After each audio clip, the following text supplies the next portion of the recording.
Passemos agora ao estudo da Epístola aos Hebreus, este maravilhoso livro do Novo Testamento que tantas verdades preciosas nos revela. Estamos no começo do 3º capítulo. Na última semana, procuramos entender por qual razão Moisés é um nome tão importante do Antigo Testamento a ponto de ser mencionado 3 vezes nos 6 primeiros versos desse capítulo. De fato, a Sagrada Escritura afirma que Moisés foi o único profeta com quem o Senhor falava face a face. Ele recebeu a incumbência de liderar o povo israelita, tirando-o do Egito, onde eram escravos, conduzindo-os até Canaã, a terra que vários séculos antes fora prometida aos seus patriarcas Abraão, Isaque e Jacó. Moisés cumpriu essa tarefa, mas a jornada, que normalmente teria levado não mais do que alguns meses, prolongou-se por 40 anos. Por causa da idolatria, da dureza de coração e da incredulidade do povo, Deus os condenou a peregrinarem no deserto por 4 décadas, até que toda aquela geração que saiu do Egito morresse. As exceções foram Moisés, Josué e Caleb. Durante essa longa jornada, Moisés escreveu os 5 primeiros livros da Bíblia: Gênesis, Êxodo, Levítico, Números e Deuteronômio.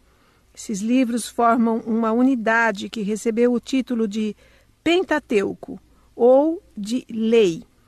Neles, além da história da criação, do chamado de Abraão e da história do povo israelita até a chegada em Canaã, temos também todas as leis que Deus transmitiu a Moisés e que passariam a reger a vida desse povo em todas as suas áreas, nas suas atividades tanto na parte social quanto moral e religiosa. Todas as gerações de israelitas que vieram depois da peregrinação no deserto foram ensinadas a ter grande respeito pelo nome de Moisés. Parece que, aos olhos do povo, ele chegou mesmo a representar a própria lei, a lei que fora dada no Sinai por seu intermédio. É o que pode se perceber no livro de Atos dos Apóstolos, capítulo 21, verso 21. Nessa passagem, vemos que o apóstolo Paulo estava sendo acusado de ensinar os judeus a apostatarem de Moisés, pelo fato de que, obviamente, ele os desobrigava de circuncidarem seus filhos quando se tornavam cristãos. Observe que o ensino de que o batismo na nova aliança substituiu a circuncisão da antiga aliança era visto como apostatar de Moisés, ou seja, apostatar da lei do Antigo Testamento. Ir contra Moisés era o mesmo que ir contra a lei. Percebe-se um pouco também da importância de Moisés quando conferimos numa concordância bíblica a quantidade de vezes em que seu nome é citado. Só nos 4 evangelhos temos 12 ocorrências. Não foi sem motivo, portanto, que ele passou para a história como o maior profeta dos judeus. Contudo, mesmo com toda essa justificada importância, os leitores originais da Epístola aos Hebreus, que eram judeus convertidos ao cristianismo, deveriam reconhecer que não existe outro nome que possa ser comparado ao nome de Jesus Cristo. Assim, o respeito que eles tinham sido ensinados a nutrir por Moisés deveria levá-los a respeitar a Cristo acima de todos os nomes, porque Moisés, apesar de toda a sua inegável importância, era apenas um dos servos de Cristo. Podemos afirmar que Moisés é um tipo de Cristo, porque, assim como Moisés conduziu o povo de Deus da servidão no Egito para a terra de Canaã, também Cristo conduz o seu povo pelo deserto deste mundo até a Canaã celestial, a Nova Jerusalém. Meu ouvinte, antes de avançarmos, vamos passar à leitura do texto.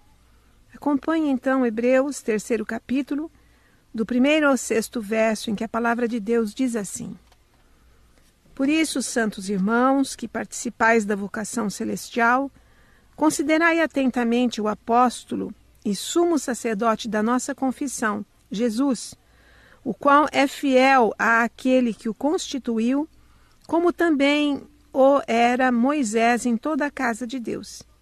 Jesus, todavia, tem sido considerado digno de tanto maior glória do que Moisés, quanto maior honra do que a casa tem aquele que a estabeleceu. Pois toda a casa é estabelecida por alguém, mas aquele que estabeleceu todas as coisas é Deus. E Moisés era fiel em toda a casa de Deus como servo, para testemunho das coisas que haviam de ser anunciadas. Cristo, porém, como filho em sua casa, a qual casa somos nós, se guardarmos firme até ao fim a ousadia e a exultação da esperança. Se você ouviu com atenção o texto que eu acabei de ler, deve ter percebido que, além de aparecer 3 vezes o nome de Moisés, também aparece com frequência a palavra casa.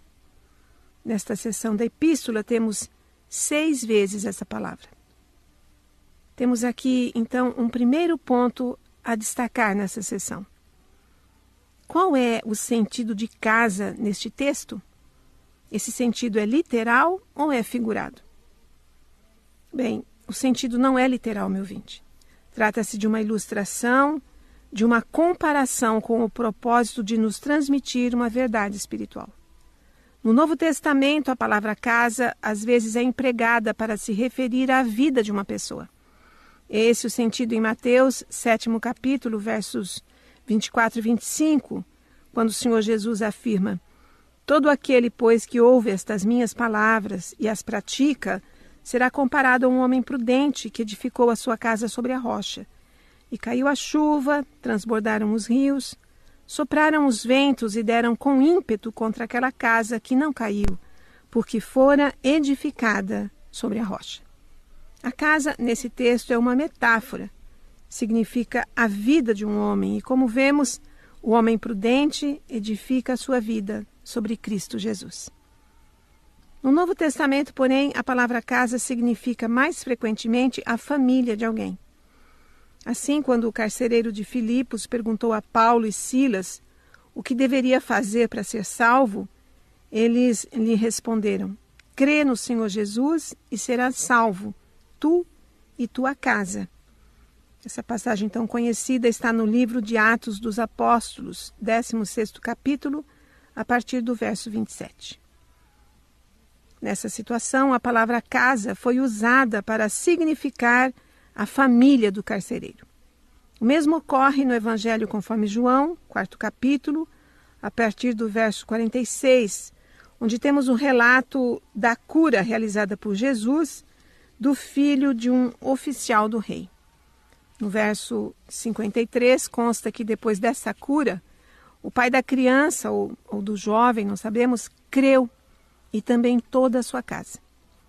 Voltando ao livro de Atos, ainda no capítulo 16, a partir do verso 11, consta que o Senhor abriu o coração de Lídia, a vendedora de púrpura, para atender à pregação do apóstolo Paulo.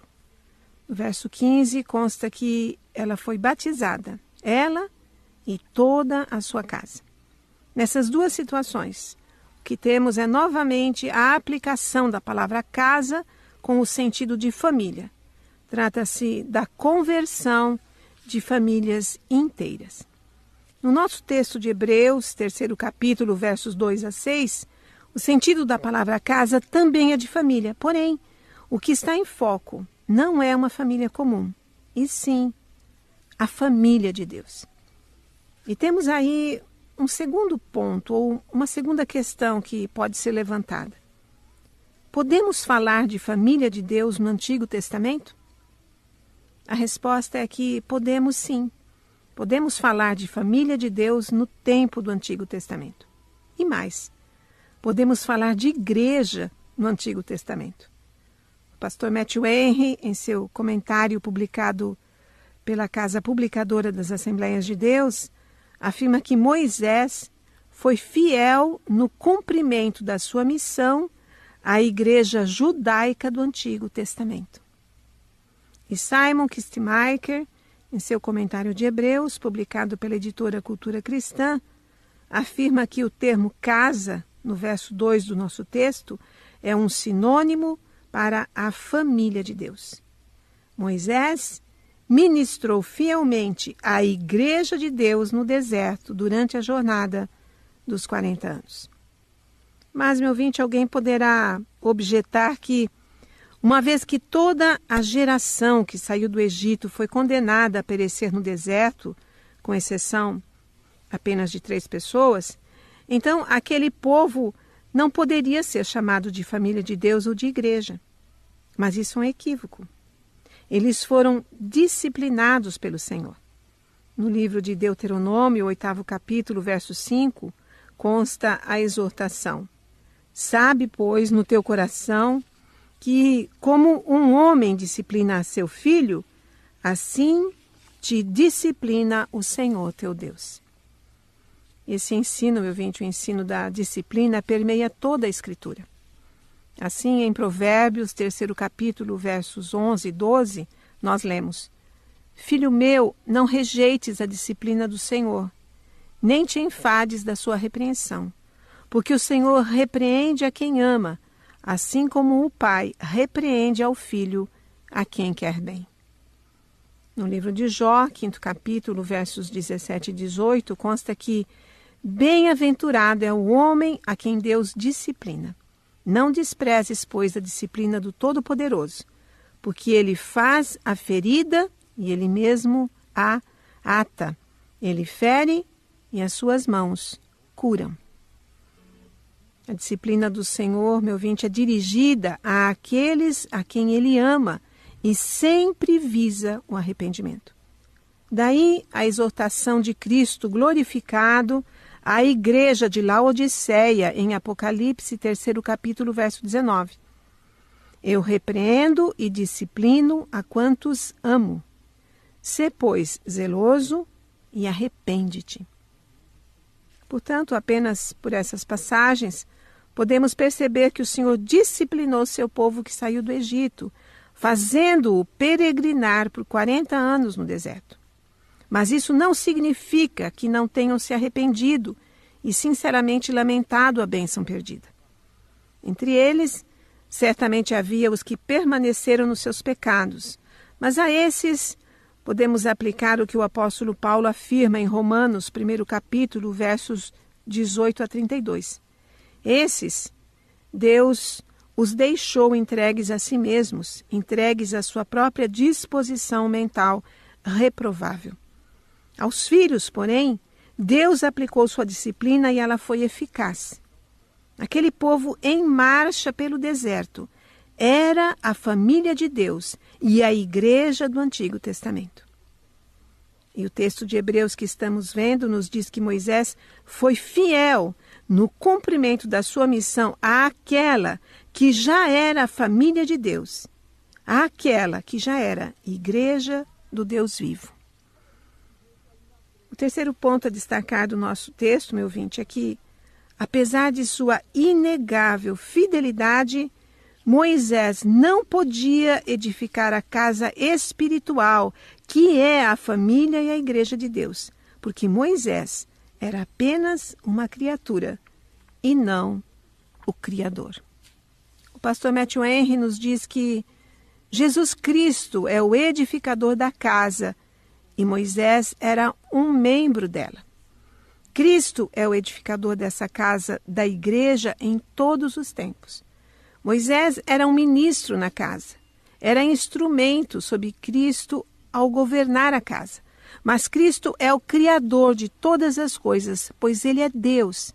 E ninguém menos do que Deus poderia edificar a igreja, nem colocar o fundamento, nem levantar a construção acima da terra. É isso o que nos mostram claramente os versos de número 3 e 4 do nosso texto de Hebreus. Ali nós lemos: Jesus, todavia, tem sido considerado digno de tanto maior glória do que Moisés, quanto maior honra do que a casa tem aquele que a estabeleceu. Pois toda a casa é estabelecida por alguém, mas aquele que estabeleceu todas as coisas é Deus. Aqui, o autor da epístola usa o termo casa no sentido literal, para mostrar que mais importante do que uma construção de pedras ou tijolos é aquele que a construiu. Um construtor ou um arquiteto são mais importantes do que a obra por eles produzida, pois só uma mente brilhante pode produzir uma obra notável.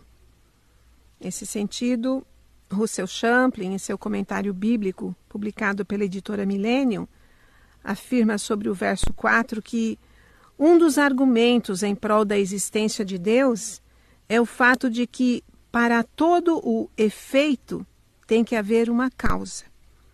Dentre todas as causas, Deus é a grande causa primária. Portanto, a existência do edifício do universo subentende a necessidade de um edificador, que só pode ser Deus. Meu ouvinte, o texto de Hebreus não está querendo provar a existência de Deus, é claro, porque em toda a Escritura, a existência divina é considerada ponto indiscutível, é considerada um ponto pacífico. Mas esse princípio está presente. Algo complexo como a família de Deus, a sua igreja, não poderia ser produzido por uma mente comum e um homem comum, apesar da fidelidade de Moisés.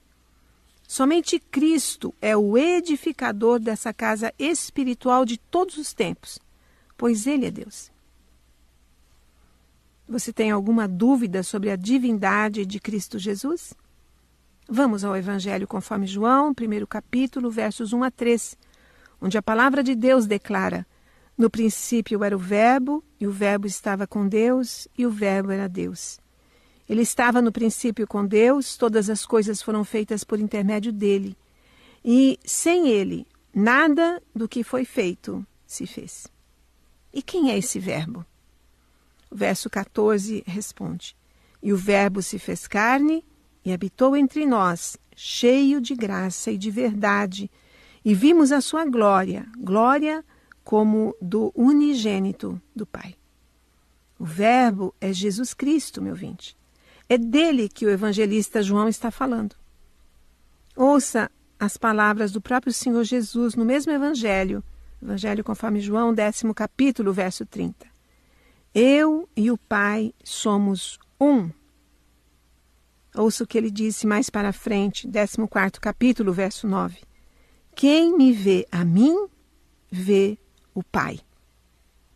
Ouça também o que o apóstolo Paulo afirma a respeito de Cristo na carta aos Colossenses, 1º capítulo, versos 15 a 17. Ele é a imagem do Deus invisível, o primogênito de toda a criação, pois nele foram criadas todas as coisas nos céus e sobre a terra, as visíveis e as invisíveis, sejam tronos, sejam soberanias, quer principados, quer potestades. Tudo foi criado por meio dele e para ele. Ele é antes de todas as coisas. Nele tudo subsiste. Ouça o que consta na mesma carta, 2º capítulo, verso 9. Nele, Cristo Jesus, habita corporalmente toda a plenitude da divindade. A divindade de Jesus Cristo é anunciada no Antigo Testamento e declarada em todo o Novo Testamento. É por isso que o escritor de Hebreus, logo nos primeiros versos da sua carta, declarou que ele é o resplendor da glória divina e a expressão exata do ser de Deus. E é quem sustenta todas as coisas pela palavra do seu poder. Não é à toa que esse escritor sacro tenha usado o 1º capítulo para demonstrar a divindade do Filho de Deus, Jesus Cristo.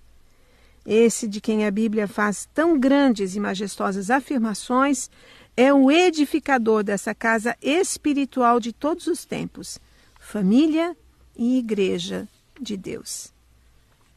A propósito, Simon Kistemaker nos lembra que, ao fazer a comparação entre Jesus e Moisés, o escritor da epístola não minimiza, não diminui a obra de Moisés.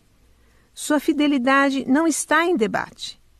Na verdade, a Escritura revela que Deus honrou Moisés de muitas maneiras. O próprio Deus apareceu a Moisés face a face e conferiu-lhe o dom de uma vida longa. Para sermos exatos, ele morreu com 120 anos. E quando Moisés morreu em Moabe, Deus foi quem o sepultou. Nós vemos isso em Deuteronômio capítulo 34, verso 6. Mas o escritor de Hebreus está dizendo que não há comparação entre Jesus e Moisés, porque na realidade estamos falando sobre duas categorias diferentes.